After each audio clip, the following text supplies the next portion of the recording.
Tina Peterson is one of the ministers who has been adversely affected in the cabinet reshuffle. While heading the Minister of Energy, Peterson had made a number of questionable decisions. Now, she's been in the eye of the storm over the deadlock between Eskom and the renewable energy independent power producers with the National Energy Regulator of South Africa. She's being replaced by Mamoloko Kubai. Kubai has been in the news for backing the #DataMustFall demands. She was the chairperson of the Parliament's Portfolio Committee on Telecommunications. Now let's take a look at the controversy surrounding the now former Minister of Energy, Tina Peterson.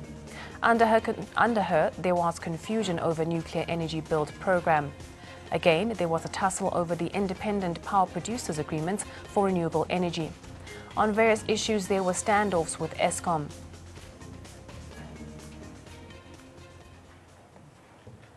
ANC Secretary-General Gwede Mantashe was the first of the bloc to respond on the cabinet reshuffle. Mantashe, speaking during an interview on Power FM, said, and I quote, "For the first time in my life, I have to concede that there were disagreements, but the president invoked his constitutional prerogative. Traditionally, we normally discuss the list, put our views, so basically this time we were just informed the list was put to us."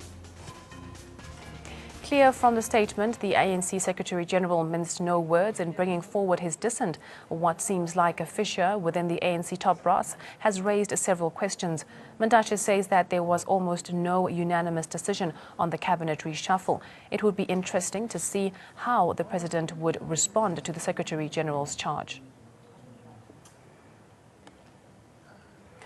Transport Ministry found itself to be part of the midnight reshuffle drive. Minister Dipuo Peters has been shown the door.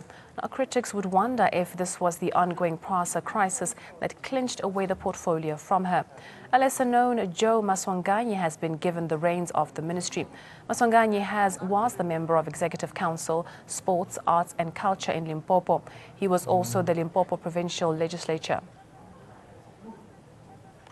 Now, the PRASA fiasco could be one of the reasons for the Peters removal.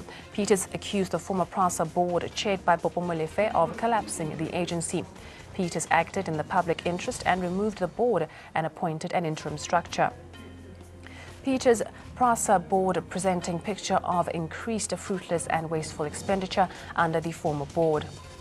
Popo Molefe and 6 others removed by Peters over the lack or their decision to sack Collins Letswalo. Another issue might have rammed into Peters' portfolio is the taxi violence issue.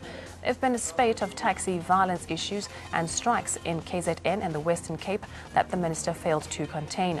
The clashes over the routes and discomfort to the commuters could have been a trigger. Safety of women on taxis has been a huge concern of late.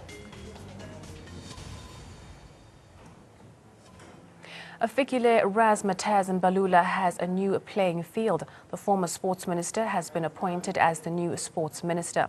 As the new minister of finance, new sports minister, well, Mbalula replaces Nathi Nhleko. Nhleko has been shifted to Public Works Ministry. Earlier, the post was held by Tembelani Tulas Nxesi, who has in turn been given a charge of the sports ministry. And these are some of the controversies around Nhleko.